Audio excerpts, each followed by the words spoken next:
नमस्कार दोस्तों, स्वागत है आपका हमारे चैनल स्टडी ऑल में। दोस्तों आज हम फिर लेकर आए हैं आपके लिए model number practice model paper 32। जी हाँ दोस्तों, यह हमारा मॉडल पेपर 32 होने वाला है, जिसमें दोस्तों हम बाल विकास एवं शिक्षा शास्त्र एवं पर्यावरण से संबंधित आपके एग्ज़ाम के लिए क्वेश्चन लेकर आए हैं, जो कि दोस्तों आपके एग्ज़ाम एमबीटेड वर्ग 3 के लिए बनाए गए हैं। बहुत ही इंपॉर्टेंट क्वेश्चन होंगे दोस्तों, तो वीडियो को अंत तक जरूर देखिएगा। एग्ज़ाम से रिलेटेड जो भी क्वेश्चन आपके एग्ज़ाम में आ सकते हैं दोस्तों, हम सभी को कवर करने की कोशिश कर रहे हैं, जो इससे कि दोस्तों आपकी एग्ज़ाम बहुत ही बेहतरीन जाए। चलिए दोस्तों स्टार्ट करते हैं बिना किसी देरी के। अगर आप इस चैनल को पहली बार देख रहे हैं या चैनल पर नए हैं तो चैनल को सब्सक्राइब कर लीजिए और बेल आइकन पर प्रेस कर लीजिए, ताकि दोस्तों न्यू वीडियो के अपडेट्स आपको लगातार मिलते रहे। दोस्तों अगर वीडियो पसंद आए तो लाइक और शेयर जरूर कीजिएगा। चलिए पहला प्रश्न देखते हैं क्या है। चिंतन के सूचना प्रक्रमण सिद्धांत में निम्नलिखित चरण आते हैं। आपको बताना दोस्तों कि चिंतन के जो सूचना प्रक्रमण सिद्धांत होता है उसमें से कौन सा चरण आता है। प्रतिक्रिया क्रियान्वयन, श्रेणीकरण, प्रतिक्रिया चयन या पूर्व प्रक्रमण। बहुत ही अच्छा क्वेश्चन है दोस्तों, एग्जाम में पूछा गया है ये भी क्वेश्चन कि चिंतन के सूचना प्रक्रमण सिद्धांत में, ठीक है, निम्नलिखित में से जो चरण आता है दोस्तों, वो चरण है आपका श्रेणीकरण का चरण आता है। ठीक है, तो ऑप्शन नंबर सेकंड आपका आंसर हो जाएगा। चिंतन के सूचना प्रक्रमण सिद्धांत में कौन सा चरण सम्मिलित है या कौन सा चरण आता है दोस्तों, श्रेणीकरण का चरण सम्मिलित है। ठीक है, क्वेश्चन नंबर 2 देखते हैं। शैक्षिक विकास में मूल्यांकन का अर्थ है। आपको बताना है दोस्तों कि शैक्षिक विकास जो है उसे मूल्यांकन का क्या अर्थ होता है। छात्रों की प्रगति का आकलन, कक्षा अभिलेखों का मूल्यांकन, ज्ञान क्षमता का मूल्यांकन या कार्य निष्पादन का मूल्यांकन। तो दोस्तों शैक्षिक विकास में जो मूल्यांकन का अर्थ होता है, ठीक है ना, याद रखिएगा, शैक्षिक विकास में जो मूल्यांकन का अर्थ होता है दोस्तों, ज्ञान क्षमता का मूल्यांकन करना होता है। बहुत ही अच्छा क्वेश्चन है दोस्तों, मोस्ट टाइम की क्वेश्चन है आपके एग्जाम के लिए। ठीक है, याद रखिएगा, ऑप्शन नंबर थर्ड आपका आंसर हो जाएगा, ज्ञान क्षमता का मूल्यांकन। ठीक है, सफल समावेशन को निम्नलिखित की आवश्यकता होती है सिवाय। आपको बताना है दोस्तों कि जो एक सफल समावेशन होता है उसको सभी चीज़ की आवश्यकता होती है सिवाय अभिभावकों की भागीदारी की, क्षमता संवर्धन की, पृथक्करण की या संवेदनशील बनाने की। देखिए दोस्तों, सफल समावेशन में सबकी आवश्यकता होती है, ठीक है ना, अभिभावकों की भागीदारी की भी, क्षमता संवर्धन की भी और संवेदनशील बनाने की भी। ठीक है, सिवाय पृथक्करण की आवश्यकता नहीं होती है सफल समावेशन को। ठीक है ना, तो याद रखिएगा, ऑप्शन नंबर थर्ड आपका आंसर हो जाएगा, पृथक्करण। ठीक है, गर्भ में संतान सर्वाधिक प्रभावित होता है माँ के पोषण से, माँ के टीवी देखने से, आस पड़ोस से या पूर्वजों से। दोस्तों सभी को पता है कि गर्भ में जो संतान प्रभावित होता है दोस्तों, वो माँ के पोषण से होता है। ठीक है ना, ठीक है, माँ के पोषण से गर्भ में जब संतान रहता है तो वो सबसे अधिक प्रभावित होता है। ठीक है, तो ऑप्शन नंबर फर्स्ट आपका आंसर हो जाएगा। ठीक है, चलिए नेक्स्ट क्वेश्चन की ओर बढ़ते हैं। स्कूल पुस्तकालय का एक शैक्षणिक तंत्र है। आपको बताना है दोस्तों, स्कूल पुस्तकालय अल्प मूल्य का एक शैक्षणिक तंत्र है, थोड़े मूल्य का है, ज़्यादा मूल्य का है या विचारणीय मूल्य का है। तो दोस्तों स्कूल पुस्तकालय जो होता है वो दोस्तों विचारणीय मूल्य, ठीक है, स्कूल पुस्तकालय जो है वो विचारणीय मूल्यों का एक शैक्षणिक तंत्र होता है। बहुत ही अच्छा क्वेश्चन है दोस्तों, तो ऑप्शन नंबर 4 आपका आंसर हो जाएगा। ठीक है, शरीर के आकार में वृद्धि होती है क्योंकि शारीरिक और गत्यात्मक विकास के कारण, संवेगात्मक विकास के कारण, संज्ञानात्मक विकास के कारण या नैतिक विकास के कारण। दोस्तों आपको पता होना चाहिए कि शरीर के आकार में जो वृद्धि होती है शारीरिक और गत्यात्मक विकास के कारण। ठीक है ना, शारीरिक और गत्यात्मक विकास होता है शरीर में, इसी कारण शरीर के आकार में भी वृद्धि होती है। ठीक है, तो ऑप्शन नंबर फर्स्ट आपका आंसर हो जाएगा दोस्तों।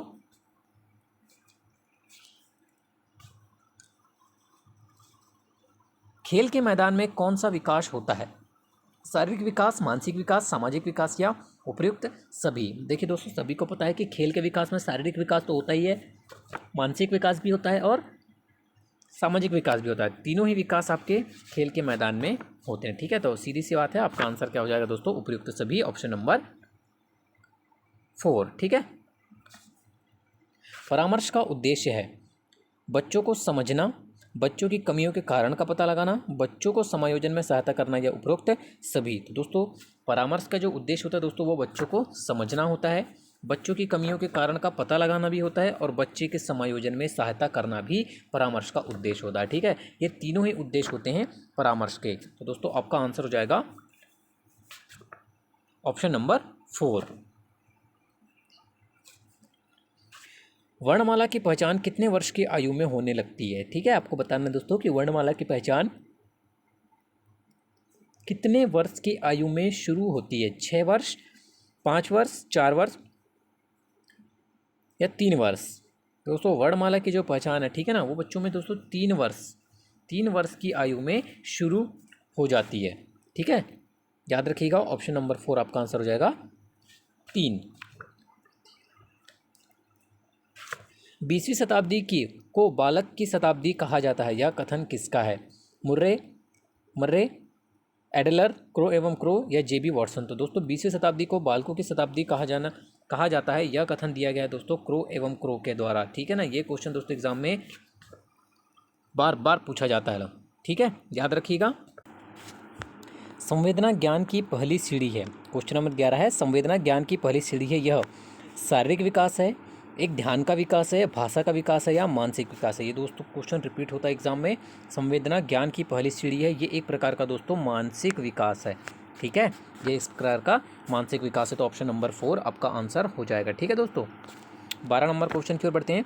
बुद्धि एवं विकास में क्या संबंध है? एक दूसरे के विरोधी हैं, एक दूसरे के समान हैं, एक दूसरे के पूरक हैं या उपरोक्त सभी। तो दोस्तों वृद्धि और विकास जो होते हैं, ठीक है ना, वृद्धि और विकास जो होते हैं दोस्तों, वो एक दूसरे के पूरक माने जाते हैं। ये क्वेश्चन दोस्तों एग्जाम में बार बार आपको देखने को मिलेगा बाल विकास एवं शिक्षा शास्त्र के पार्ट में। ठीक है, तो इस क्वेश्चन को रट लीजिएगा दोस्तों कि वृद्धि और विकास एक दूसरे के पूरक होते हैं। ठीक है, ऑप्शन नंबर 3 आपका आंसर हो जाएगा। चलिए 13 नंबर क्वेश्चन की ओर बढ़ते हैं। एक अच्छी उपलब्धि जांच का एक अभिलक्षण निम्नलिखित में से क्या नहीं है? विधि मान्यता, विश्वसनीयता, द्विअर्थकता या वस्तुनिष्ठता। देखिए दोस्तों, एक अच्छी उपलब्धि जांच के अभिलक्षण दोस्तों एक विधि मान्यता भी होता है, इसमें विश्वसनीयता भी होता है और वस्तुनिष्ठता। ये ऑप्शन नंबर 1, 2 और 4 ये तीनों ही एक अच्छी उपलब्धि जांच के अभिलक्षण के अंतर्गत आते हैं। ठीक है, जो द्विअर्थकता है दोस्तों, ये इसके अभिलक्षण के अंतर्गत नहीं आता है, इसलिए आपका आंसर हो जाएगा ऑप्शन नंबर 3। ठीक है, पियाजे के संज्ञानात्मक विकास के चरणों के अनुसार इंद्रिय गामक या संवेदी प्रेरक अवस्था किसके साथ संबंधित है? तो दोस्तों आपको पता होना चाहिए कि पियाजे के संज्ञानात्मक विकास के चरणों के अनुसार इंद्रिय गामक या संवेदी प्रेरक अवस्था जिसके साथ संबंधित है दोस्तों, वह है आपका अनुकरण, स्मृति और मानसिक निरूपण के साथ। ठीक है, किसके साथ संबंधित है? अनुकरण, स्मृति और मानसिक निरूपण के साथ संबंधित है, तो ऑप्शन नंबर 1 आपका आंसर हो जाएगा। ठीक है दोस्तों, चलिए नेक्स्ट क्वेश्चन की ओर बढ़ते हैं। निम्न में से विकास की अवस्था है गुणात्मकता, संख्यात्मकता, निश्चित आयु तक चलने वाली प्रक्रिया, शारीरिक अंगों में परिवर्तन का सूचक। तो दोस्तों निम्नलिखित में से जो विकास की अवस्था है वो होती है दोस्तों गुणात्मकता। ठीक है ना, कौन सी होती है? गुणात्मकता होती है विकास की अवस्था। 2 से 5 वर्ष की आयु क्या कहलाती है? आपको बताना है दोस्तों कि 2 से 5 वर्ष की जो आयु होती है वो क्या कहलाती है? तो दोस्तों ये कहलाती है आपकी शैशव अवस्था। ठीक है, सभी को पता है, काफ़ी इजी क्वेश्चन है, बट एग्जाम में पूछा जाता है। ठीक है, इसलिए हमने मॉडल पेपर में शामिल किया है कि 2 से 5 वर्ष की जो आयु रहती है उसे शैशव अवस्था कहते हैं। ठीक है, नवजात शिशु का भार होता है, ठीक है दोस्तों, कितना होता है? नवजात शिशु का भार दोस्तों 7 पाउंड होता है। ठीक है, जो नवजात शिशु रहता है उसका जो भार है दोस्तों वो 7 पाउंड होता है। ये भी क्वेश्चन एग्जाम में पूछा जा चुका है। ठीक है, और बार बार रिपीट भी होता है, ध्यान रखिएगा। जड़ बुद्धि वाले बालक की बुद्धि लब्धि कितनी होती है? 11 से 110, 81 से 110, 71 से 80 या 71 से कम। देखिए दोस्तों, जो बालक जड़ बुद्धि वाले होते हैं ना, उनकी जो बुद्धि लब्धि होती है दोस्तों वो 71 से भी कम होती है। ठीक है, ये 71 है दोस्तों। ठीक है ना, यहाँ 11 लिखा गया है, 71 से कम होती है उनकी। ठीक है, बुद्धि लब्धि, इसलिए उन्हें जड़ बुद्धि वाले बालक कहा जाता है।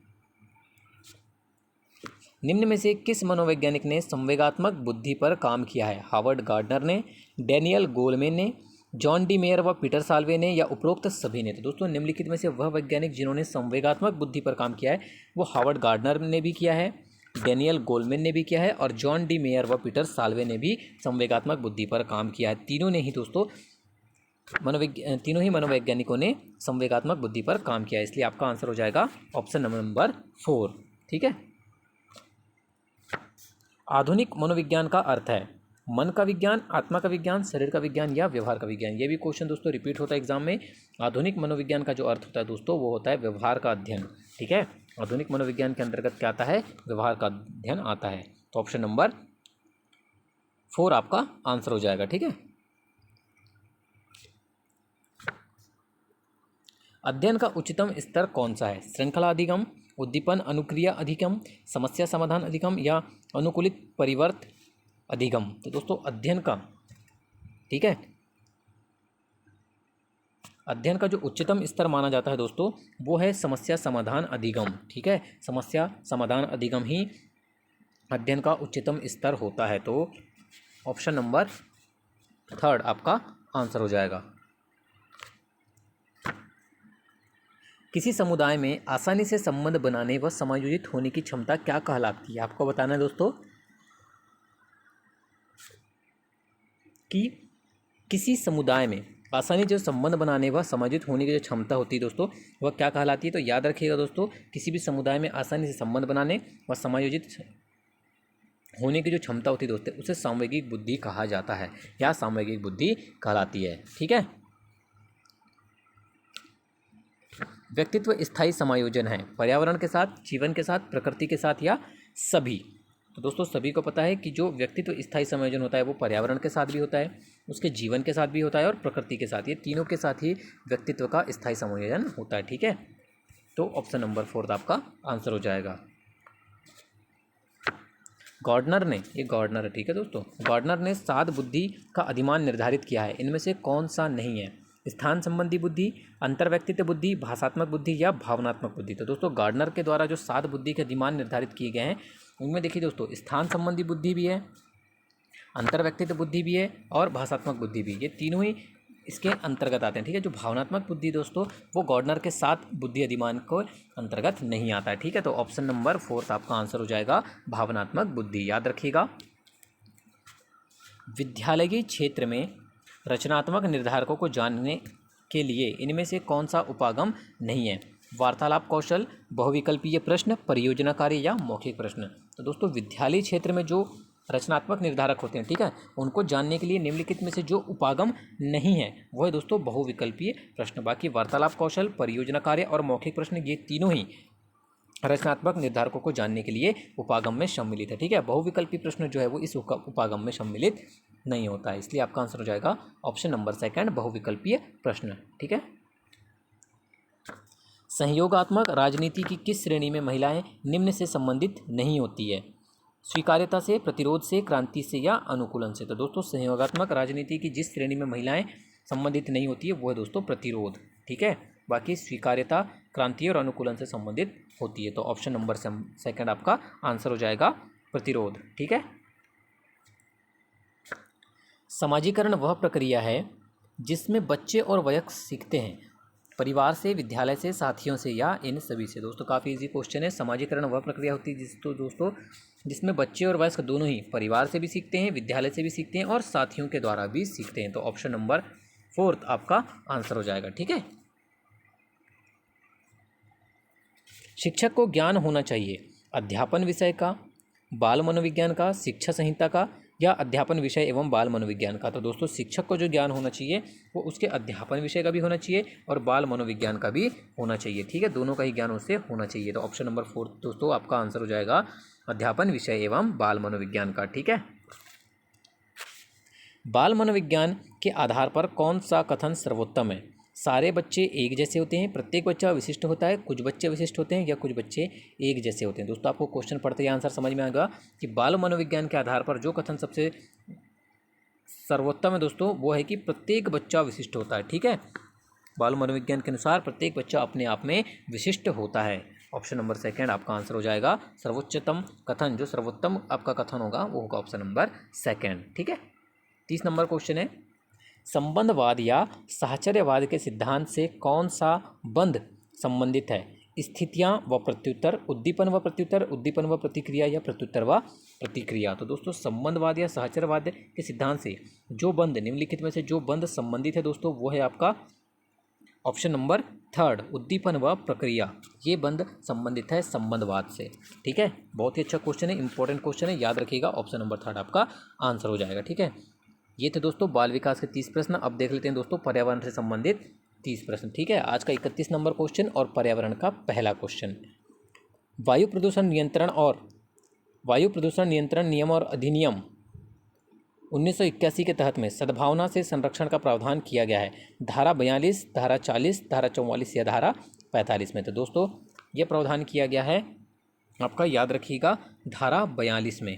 ठीक है, किस धारा में किया गया है? धारा 42 में किया गया है। तो ऑप्शन नंबर 1 आपका आंसर हो जाएगा दोस्तों धारा 42 में। ठीक है, जल प्रदूषण निवारण नियंत्रण अधिनियम 1974 पर राष्ट्रपति द्वारा हस्ताक्षर किए गए। 27 मार्च 1974 को, 23 मार्च 1974 को, 29 मार्च 1974 को या 30 मार्च 1970 को। तो दोस्तों जल प्रदूषण निवारण और नियंत्रण अधिनियम 1974 पर राष्ट्रपति द्वारा हस्ताक्षर किए गए थे दोस्तों 23 मार्च, ठीक है, 23 मार्च सन 1974 को किए गए थे। मोस्ट आईएमपी क्वेश्चन दोस्तों एग्जाम में पूछा जा सकता है और पूछा भी गया है, ठीक है। स्टॉकहोम में आयोजित प्रथम विश्व पर्यावरण सम्मेलन में कितने देशों के राष्ट्र अध्यक्ष सम्मिलित हुए थे? 109, 119, 121 या 129। तो दोस्तों स्टॉकहोम में जो प्रथम विश्व पर्यावरण सम्मेलन हुआ था उसमें दोस्तों कितने देशों के राष्ट्र अध्यक्ष सम्मिलित हुए थे दोस्तों? वो हुए थे कुल 119 देशों के राष्ट्रीय अध्यक्ष सम्मिलित हुए थे, ठीक है। याद रखिएगा, बहुत ही अच्छा क्वेश्चन है दोस्तों, पर्यावरण के पार्ट में पूछा जा सकता है बिल्कुल आपको एग्जाम में, ठीक है। 119 देशों के राष्ट्र अध्यक्ष शामिल हुए थे, ठीक है, याद रखिएगा। जून 1972 में विश्व पर्यावरण सम्मेलन का आयोजन हुआ था। टोक्यो में, जिनेवा में, रियो जेनेरो में या स्टॉकहोम में? तो दोस्तों जून 1972 में जो विश्व पर्यावरण सम्मेलन हुआ था दोस्तों उसका आयोजन हुआ था आपका, याद रखिएगा, स्टॉकहोम में हुआ था। कहाँ हुआ था दोस्तों? स्टॉकहोम में 1972, जून 1972 में विश्व पर्यावरण सम्मेलन का आयोजन हुआ था, ठीक है, याद रखिएगा। ऑप्शन नंबर 4 आपका आंसर हो जाएगा स्टॉकहोम। समुद्री राष्ट्रीय पार्क अवस्थित है सुंदरवन में, चिल्का झील में, कच्छ की खाड़ी में या उक्त सभी में? तो याद रखिएगा दोस्तों कि समुद्री राष्ट्रीय पार्क जो है वो स्थित है दोस्तों आपका कच्छ की खाड़ी में, ठीक है, कच्छ की खाड़ी में स्थित है। ऑप्शन नंबर 3 आपका आंसर हो जाएगा, ठीक है। भूगोल को मानव परिस्थिति के रूप में परिभाषित किया था हॉर्लॉन बैरोज ने, पैट्रिक गिडिस ने, हेरोल्ड मैकिंडर ने या ए हर्बर्टसन ने? तो दोस्तों भूगोल को मानव परिस्थिति के रूप में जिसने परिभाषित किया था दोस्तों वो है आपके ऑप्शन नंबर 1 हॉर्लॉन बैरोज ने, ठीक है, हॉर्लॉन बैरोज ने ही भूगोल को मानव परिस्थिति के रूप में परिभाषित किया था। बहुत ही अच्छा क्वेश्चन है दोस्तों, याद रखिएगा, इंपॉर्टेंट क्वेश्चन है, ठीक है। केंद्रीय प्रदूषण नियंत्रण बोर्ड का मुख्यालय कहाँ स्थित है? ये क्वेश्चन भी आपको एग्जाम में देखने को मिलता है। मुंबई, नई दिल्ली, हैदराबाद या कोलकाता? तो दोस्तों याद रखिएगा केंद्रीय प्रदूषण नियंत्रण बोर्ड का जो मुख्यालय है दोस्तों वो नई दिल्ली में स्थित है, ठीक है। ये क्वेश्चन दोस्तों बहुत ही इंपॉर्टेंट है, बार बार एग्जाम में पूछा गया है।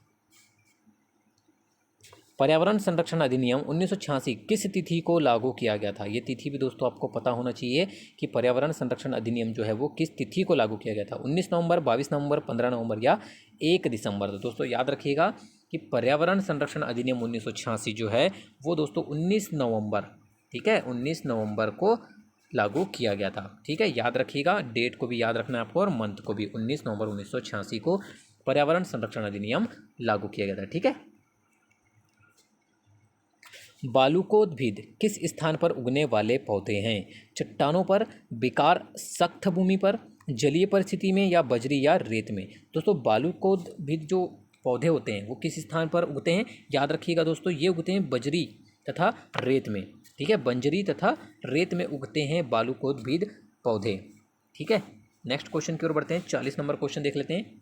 भारत ने पहली राष्ट्रीय वन नीति कब जारी की थी? ये भी क्वेश्चन दोस्तों आपने अगर एग्जाम दिया है इससे पहले और पर्यावरण के पार्ट में आपको ये क्वेश्चन जरूर देखने को मिला होगा दोस्तों कि भारत ने अपनी पहली राष्ट्रीय वन नीति कब जारी की थी। तो दोस्तों आपको पता होना चाहिए कब की थी, सन 1952 में की थी। दोस्तों ये क्वेश्चन को रट लीजिएगा, बार बार एग्जाम में आता है, ठीक है, 1952 आपका आंसर हो जाएगा।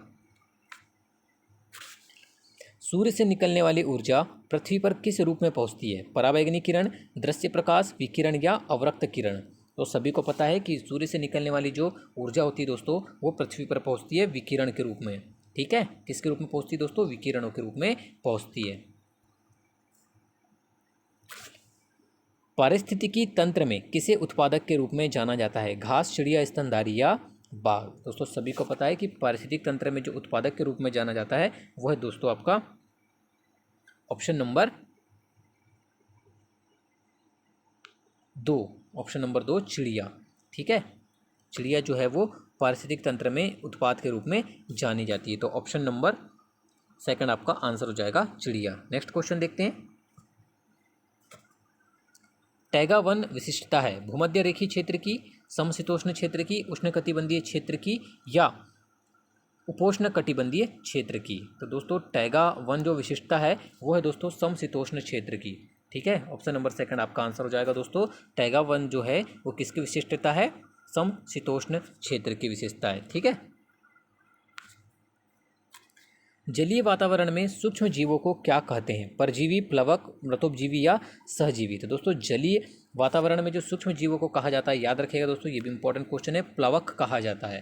ठीक है, जलीय वातावरण में सूक्ष्म जीवों को प्लवक कहा जाता है। ऑप्शन नंबर सेकंड दोस्तों आपका आंसर हो जाएगा। याद रखिएगा, बहुत ही इंपॉर्टेंट क्वेश्चन है। ठीक है, पारिस्थितिक शब्द किससे लिया गया है? फ्रेंच, यूनानी, स्पेनिश या अंग्रेजी? तो दोस्तों पारिस्थितिक शब्द जो है वो एक यूनानी शब्द है। ठीक है, या यूनानी भाषा से लिया गया है। तो ऑप्शन नंबर दोस्तों सेकंड आपका आंसर हो जाएगा। ठीक है, यूनानी। निम्न में से कौन सा एक जैविक घटक है? मृदा, शाकाहारी, पानी या भूमि? दोस्तों सभी को पता है कि निम्नलिखित में से कौन सा एक जैविक घटक के अंतर्गत आएगा, वो है दोस्तों आपका ऑप्शन नंबर सेकंड, सॉरी निम्नलिखित में से जो जैविक घटक है, ठीक है, वो कौन सा आ जाएगा दोस्तों आपका? हाँ, शाकाहारी। ठीक है, जो शाकाहारी होते हैं वो जैविक घटक के अंतर्गत आते हैं। तो दोस्तों ऑप्शन नंबर सेकंड आपका आंसर हो जाएगा। ठीक है,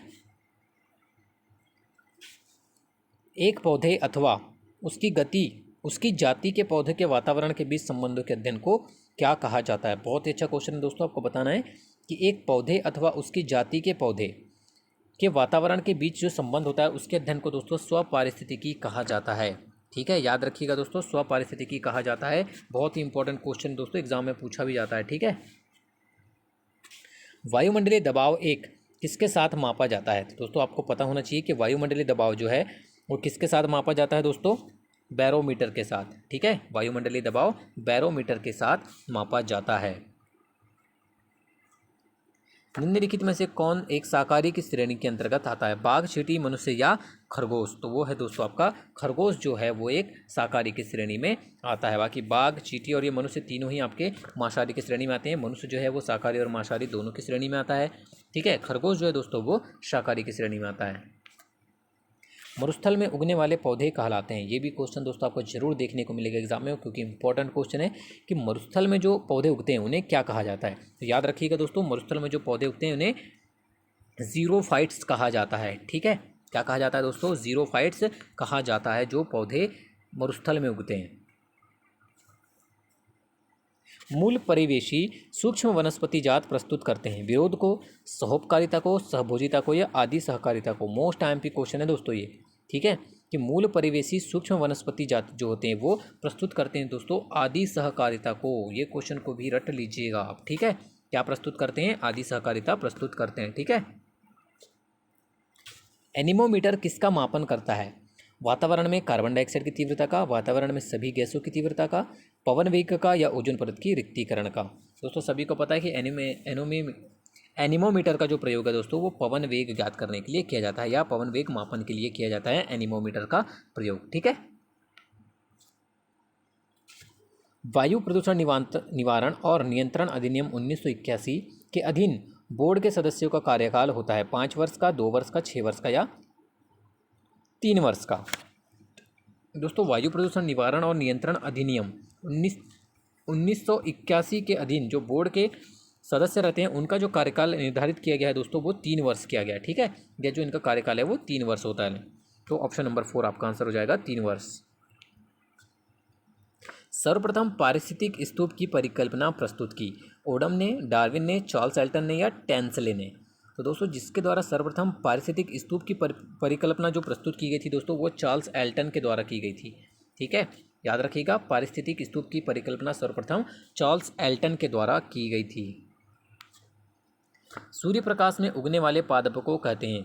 अतपोद्भिद, छायारागी, मरुद्भिद या उपरोक्त सभी? तो दोस्तों जो पौधे या जो पादप दोस्तों सूर्य के प्रकाश में उगते हैं उन्हें कहा जाता है दोस्तों आतपोद्भिद। ठीक है, क्या कहा जाता है? आतपोद्भिद कहा जाता है जो पादप रहते हैं वो सूर्य के प्रकाश में उगते हैं जो। ठीक है, लवणीय मृदा में उगने वाले पादपों को क्या कहा जाता है? ये भी क्वेश्चन दोस्तों बहुत ही इंपॉर्टेंट क्वेश्चन है। याद रखिएगा कि जो पादप लवणीय मृदा में उगते हैं दोस्तों उन्हें क्या कहा जाता है? हेलोफाइट्स कहा जाता है। ठीक है, क्या कहा जाता है? हेलोफाइट कहा जाता है जो लवणीय मृदा में पादप उगते हैं। ठीक है, नाइट्रोजन यौगीकरण करने वाला जीवाणु है? ओसिलियो बैक्टीरिया, एजोटोबैक्टर, टाइलोपोथ्रिक्स या एनाबीना। तो दोस्तों नाइट्रोजन यौगीकरण, ठीक है, नाइट्रोजन यौगीकरण करने वाला जो जीवाणु है दोस्तों याद रखिएगा वो कौन सा है, एजिटोबैक्टर है। ठीक है, ये क्वेश्चन भी दोस्तों एग्जाम में जरूर पूछा जाता है, याद रखिएगा। एजिटोबैक्टर एक ऐसा जीवाणु है जो नाइट्रोजन यौगीकरण करता है। ठीक है, 58 नंबर क्वेश्चन देख लेते हैं। पर्यावरण संरक्षण अधिनियम 1986 में कुल कितनी धाराएं हैं, 24, 25, 26 या 28। तो दोस्तों पर्यावरण संरक्षण अधिनियम में कुल धाराएं हैं आपकी, याद रखिएगा 26 धाराएं। ठीक है, कितनी धाराएं हैं, 26 धाराएं हैं। ये क्वेश्चन भी दोस्तों एग्जाम में पूछा जा सकता है। ठीक है, 59 नंबर क्वेश्चन है। स्वतंत्र भारत में राष्ट्रीय वन नीति की घोषणा हुई थी। सभी को पता है दोस्तों कि स्वतंत्र भारत में राष्ट्रीय वन नीति की घोषणा कब हुई थी, सन 1952 में। ठीक है, याद रखिएगा। ये क्वेश्चन भी इजी है बट इंपॉर्टेंट है क्योंकि एग्जाम में दोस्तों पूछा गया है और पूछा जाता है बार बार। चलिए आज का लास्ट क्वेश्चन देख लेते हैं। निम्नलिखित में से कौन किसी जल निकाय में घनत्व प्रवणता को दर्शाती है, इकोक्लाइन, हेलोक्लाइन, मैकोक्लाइन या पिक्नोक्लाइन। तो दोस्तों निम्नलिखित में से वह जो किसी जल निकाय में घनत्व प्रवणता को दर्शाती है वो है दोस्तों आपका ऑप्शन नंबर 4, पिक्नोक्लाइन। ठीक है, पिक्नोक्लाइन जो है वो किसी जल निकाय में घनत्व प्रवणता को दर्शाता है। ठीक है, तो ऑप्शन नंबर 4 दोस्तों आपका आंसर हो जाएगा। वीडियो को अंत तक देखने के लिए धन्यवाद दोस्तों। अगर वीडियो पसंद आई हो तो लाइक और शेयर जरूर कीजिए और इसी तरह की वीडियो पाने के लिए दोस्तों हमारे चैनल को सब्सक्राइब जरूर करें।